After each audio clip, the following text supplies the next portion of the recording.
Now, I must welcome a doctor/genius in the field of neuroscience. So when you say, oh, come on, Andy, it can't be like brain surgery, this is actually the woman who does things like that.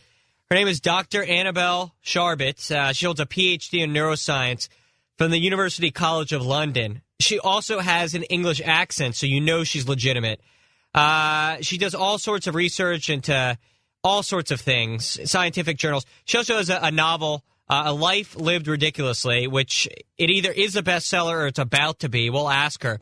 The question we're going to be asking on Valentine's Day, are you dating a sociopath? Oh, and by the way, not just men can be sociopathic. Women can be, too. I'm going to take the defense of men in this segment. Dr. Annabelle, how are you? I'm very well. Thanks for having me on the show. Now, are you calling from England, or where are you right now? No, I'm calling from New York. That's where I live now. Oh, so you're stateside. I am indeed. Okay, so high tea. Is that all that stuff? You like that English stuff, the Queen? Oh, of course. Very good, very good. Chocolate. What's that? Cadbury's chocolate. Oh, right, and cricket. And you call soccer football. And you drive on the wrong side of the road. And you guys don't believe in dentists, right? Something like that. Okay, very good. Now, you're a genius, you're a doctor. Let's answer this question on Valentine's Day. Are you dating a sociopath? Can you define what a sociopath is for us, doctor? Yes. So a sociopath generally is someone who has no sense of remorse or empathy for others.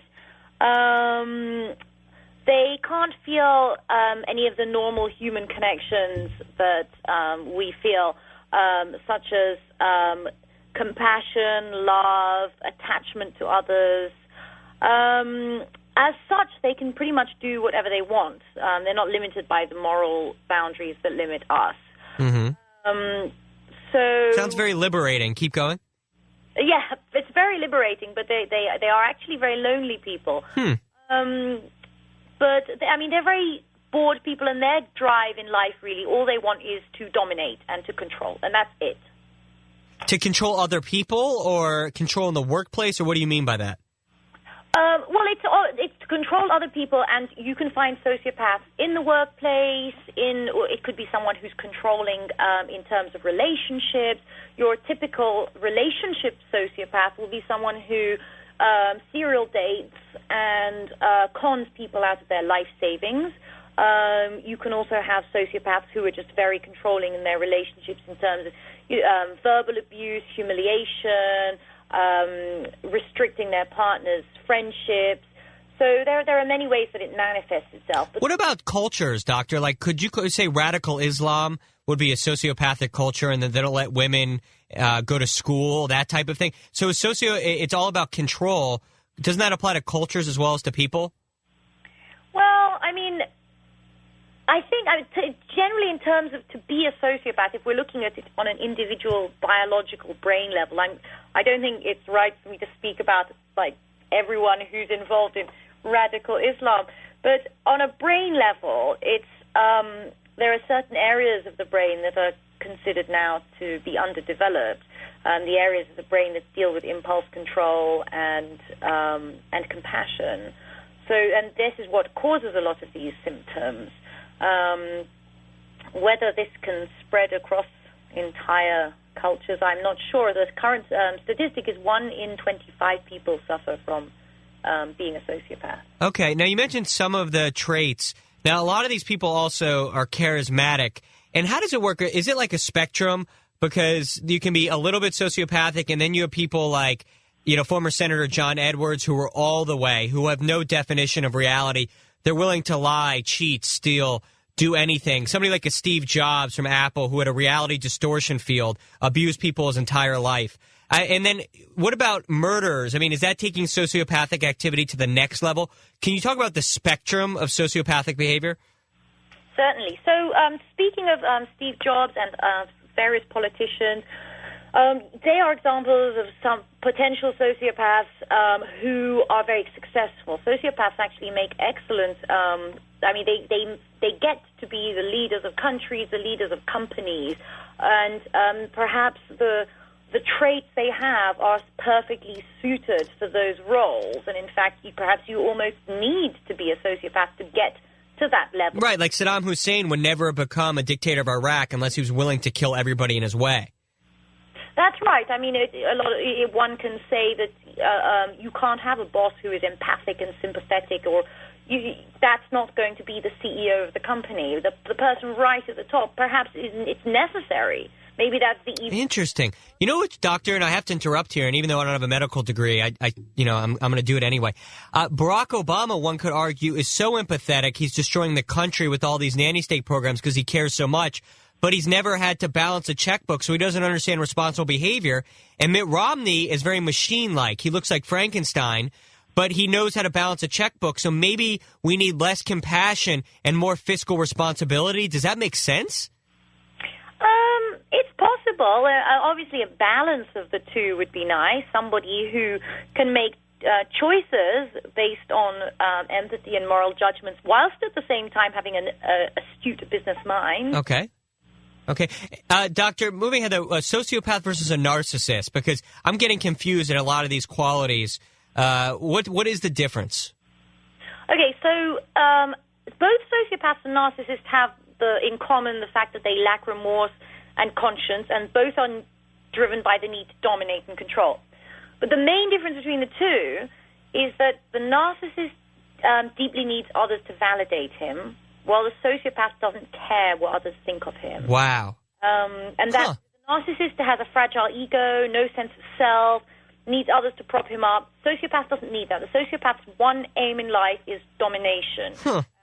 Whereas the narcissist actually suffers a lot more with things like that. The narcissist surrounds themselves by people who idealize them. The sociopath doesn't care. They just want easy prey, and they just want people to dominate. This is interesting. This is like our work dynamic. Producer Miranda would be a sociopath who doesn't care, and I would be a narcissist always looking for approval. Yeah. This is fascinating. Okay, now talk about relationships, because this is most interesting to me, looking for a mate here. Can a woman, because you always, when you think of bad things, and it's generally true 90% of the time, men are responsible for a lot of the world's problems. But talk about females for a second. Can women be sociopaths? Because I remember going to high school at one point in my life, and women weren't the most friendly creatures back in high school. How does that work as far as female sociopathic activity? Could you go ahead with that?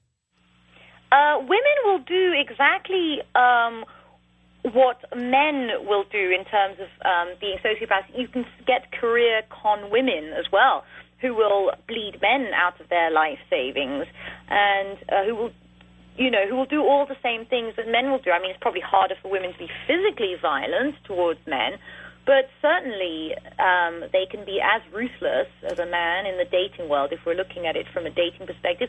In the job world, it's the same thing. You could have the CEO of a company who happens to be female and possesses all the sociopathic traits that help her get to the top. Mm-hmm. Interesting. There's only one movie that's really captured female sociopathic behavior.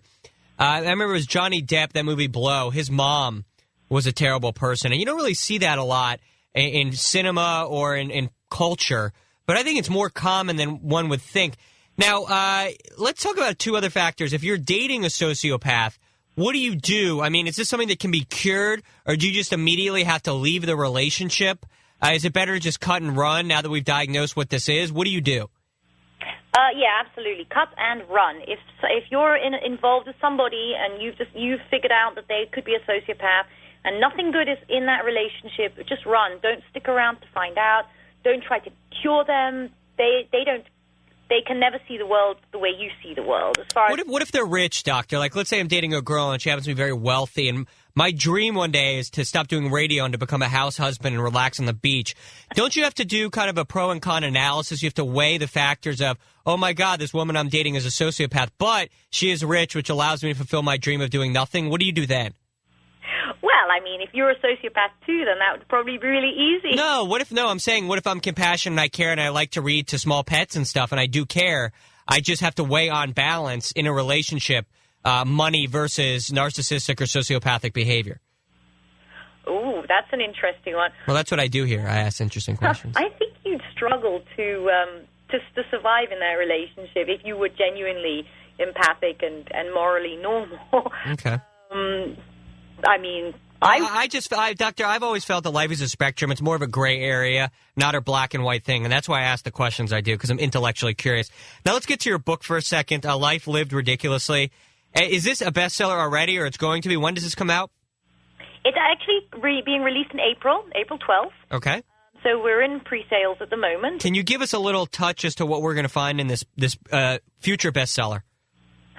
Well, it's a story about a woman who she has obsessive-compulsive disorder, so she's extremely vulnerable and in a lot of pain. And what is that, by the way? Is that like that show Hoarders on A&E? What is obsessive-compulsive behavior?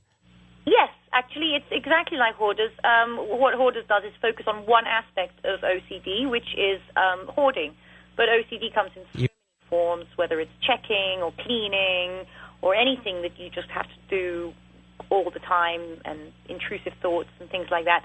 And so in the book, this is what this woman is suffering from. And her parents are quite desperate to see her get married because she's not getting any younger. And they inadvertently set her up with a sociopath. So an OCD meets a sociopath. This sounds like a romantic comedy. I'm seeing Julia Roberts and I'm seeing Brad Pitt. Is it a go vehicle? What do you think? I like it. I like the way you're seeing it. It's certainly written in a humor, using my British humor, because I am incapable of writing seriously, but I have remained true to the conditions of both characters. Okay, so in this lovely romantic comedy, an OCD chick meets a sociopath, and then what happens? Do they fall in love and their conditions cancel each other out? So this works, or does this just lead to conflict like Ike and Tina Turner? What happens? She actually has to figure out what she's just got herself into and literally save herself. So it does take on some... Oh, so it's a sad story, Doctor. Come on. Oh, no, you can't cure a sociopath. So there's no happy ending with your book? You can't rewrite the chapter? It's not out till April. Oh, there is a happy ending. Okay. There is a happy ending for her. Okay. And the villain gets what he deserves. That's how it ends. Okay, so it's a just ending, if you will. A just ending, of course. Okay, very good. All right, Dr. Annabelle Charbit, PhD in neuroscience, University College in London. This is fascinating. I had a good time. How about you, Doctor? Absolutely. Thank you so much. Did you notice I was looking for approval? That means I'm a narcissist, correct? Oh, absolutely. Clearly. Diagnosed. Thank you. I love it, Doctor. Thank you so much. That was fun. Take it easy. Have a great Valentine's Day. Thank you. You too. Okay.